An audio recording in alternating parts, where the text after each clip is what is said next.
Subscribe for more content. Beni नाम का एक बहुत ही विद्वान पंडित था। उन्होंने बहुत सारे ग्रंथ पढ़े हुए थे और कई ग्रंथ तो उन्हें मुंह ज़बानी याद थे। वह पंडित देश विदेश में घूमता था। उस पंडित को अपनी विद्या पर बहुत घमंड था। वह समझता था कि उसके जैसा कोई और हो ही नहीं सकता है। अगर उसे कहीं पर भी पता चलता कि कोई व्यक्ति विद्वान है तो वह उसके पास जाता और उसे अपने साथ बहस करने के लिए कहता। बेनी पंडित उस चर्चा के शुरू होने से पहले ही यह घोषणा करवा देता कि जो भी इस चर्चा में हारेगा वह उसकी सारी पुस्तकें जीतने वाले को दे देगा। बहुत से लोग उसकी चर्चा सुनने जाते। बेनी पंडित जीतकर हारे हुए पंडितों और विद्वानों की सारी किताबें ले लेता था। चर्चा में मौजूद कुछ लोग बेनी पंडित को पैसे भी दिया करते थे। लोग उससे कहते कि तुम्हारे जैसा कोई और विद्वान पंडित नहीं है। वह जिसको भी चर्चा में हराता था उसकी सारी पुस्तकों को अपने साथ लेकर चलता था। वह लोगों को दिखाने के लिए एक ऊंट पर पुस्तकों को लादकर अपने साथ रखता था। वह बहुत ही घमंडी था। उसके कई शिष्य भी बन गए थे। वह लोगों से कहता कि मैं इस धरती पर रहकर दिग्विजय को प्राप्त करूंगा। मेरे सामने कोई भी विद्वान नहीं टिक सकता। लोग भी इस बात को स्वीकार करेंगे और कहेंगे कि बेनी पंडित के जैसा कोई और विद्वान इस दुनिया में नहीं हो सकता है। कोई भी मुझसे ज्यादा विद्वान नहीं हो सकता। उसको खुद पर बहुत अहंकार था। एक बार बेनी पंडित घूमता हुआ गोविंदवाल साहिब आया। उसने गोविंदवाल साहिब में अपना डेरा लगाया। बेनी पंडित ने गोविंदवाल नगर में गुरु अमरदास जी की कीर्ति सुनी। गुरु अमरदास जी की कीर्ति भी बहुत दूर दूर तक फैली हुई थी। बेनी पंडित ने भी गुरु अमरदास जी से मिलने की सोची। गुरु अमरदास जी बाउली साहब के पास बैठते थे। बेनी पंडित भी गुरु अमरदास जी के पास गया और उनके नजदीक बैठ गया। गुरु अमरदास जी बहुत ही विनम्र स्वभाव के थे। उनमें बिल्कुल भी अहंकार नहीं था। उन्होंने बेनी पंडित को विद्वान मानकर बहुत ही आदर सम्मान के साथ बिठाया। उस समय वहां पर बहुत सारी संगत गुरु अमरदास जी के दर्शन के लिए इकट्ठा हुई थी। संगत गुरु अमरदास जी को प्रणाम करने लगी। लोगों का गुरु अमरदास जी के प्रति सम्मान देखकर पंडित ने सोचा कि लोग आकर गुरु अमरदास जी को ही माथा टेक रहे हैं। उसके अंदर अहंकार आ गया और वह बोला, तप करना, तीर्थ करना, व्रत करना, दान करना, यह सब बहुत ही महत्वपूर्ण काम है। जो यह सब करता है उसका मन शांत और साफ रहता है। यह लोगों के अच्छे कर्म ही होते हैं। गोविंदवाल नगर में तो ऐसा कुछ भी नहीं है। कोई भी यहाँ पर व्रत नहीं रखता, कोई दान नहीं करता, कोई भी तप नहीं करता। बेनी पंडित ने गुरु अमरदास जी से कहा, तुम्हारे धर्म में दान, तप, व्रत कुछ भी नहीं है तो यह सारी संगत को मोक्ष की प्राप्ति कैसे होगी। अगर आप अपनी संगत की भलाई करना चाहते हैं तो संगत को तप, दान, व्रत करने को कहिए। लोगों को शास्त्रों के अनुसार चलने को कहिए। बेनी पंडित ने अपने अहंकार में आकर गुरु अमरदास जी को यह सब बोला। अमरदास जी उस समय बेनी पंडित की बातों को चुपचाप सुनते रहे। कुछ समय बाद गुरु अमरदास जी ने बहुत ही प्यार से बेनी पंडित को समझाया। समय के साथ हर चीज की आवश्यकता में बदलाव आता है। अभी तक 3 युग थे परंतु अब कलयुग चल रहा है।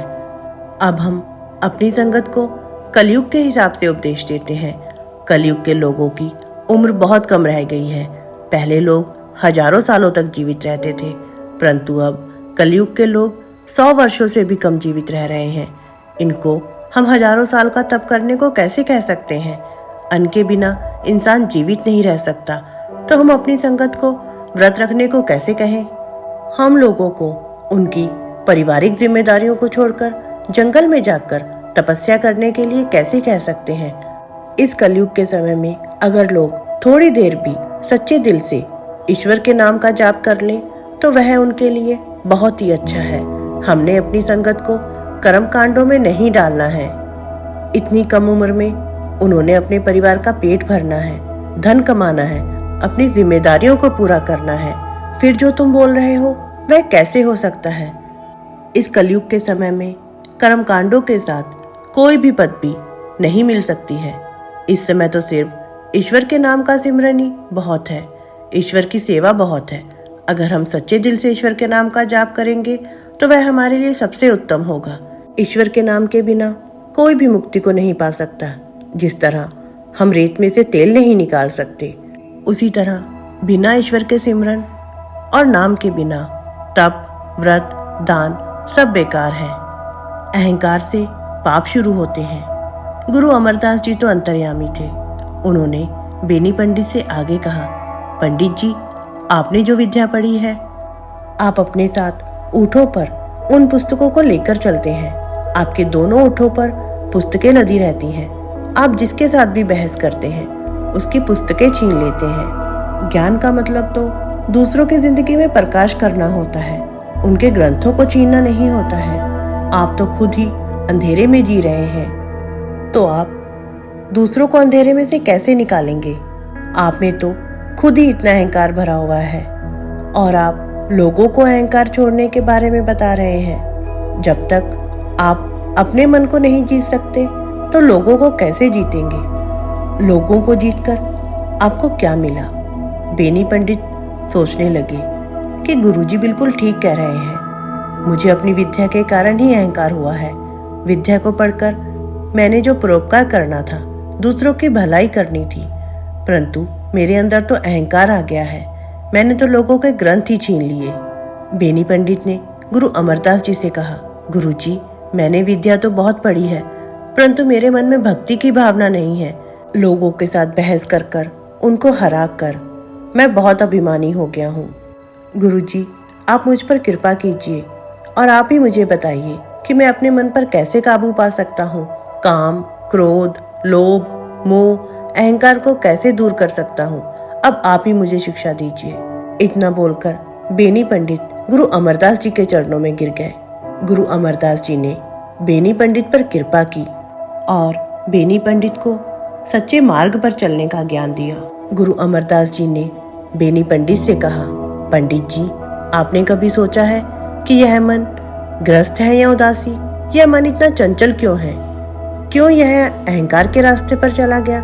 थोड़ा सा विचार कीजिए। तुमने पुस्तकें तो बहुत पढ़ी हैं, परंतु तुमने कभी खुद को, अपने मन को जानने की कोशिश नहीं की है। असली विद्वान वही होता है जिसके अंदर अहंकार बिल्कुल भी नहीं होता है और वह दिन रात केवल ईश्वर की भक्ति करता है।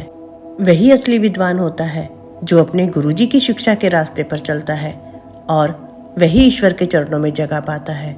जो विद्वान सबको एक जैसा समझता है, यही सोच रखता है कि सब उस ईश्वर की संतानें हैं, सबको उस ईश्वर ने ही बनाया है, सभी को एक नजर से देखता है, उसके लिए कोई भी विद्वान और मूर्ख नहीं होता है, कोई छोटा बड़ा नहीं होता है।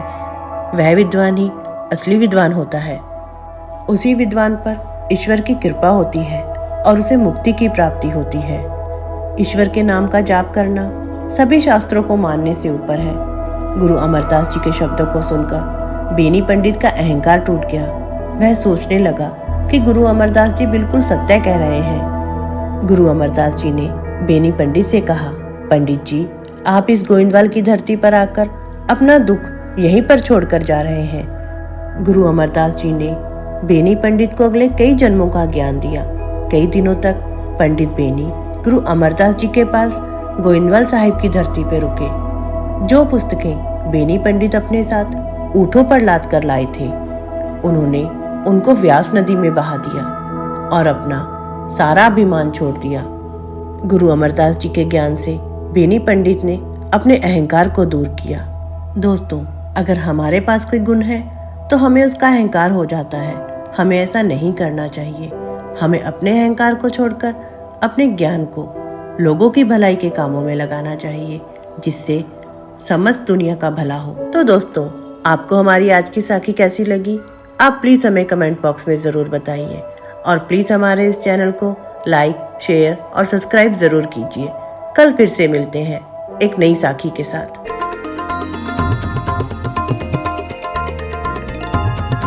Subscribe for more content.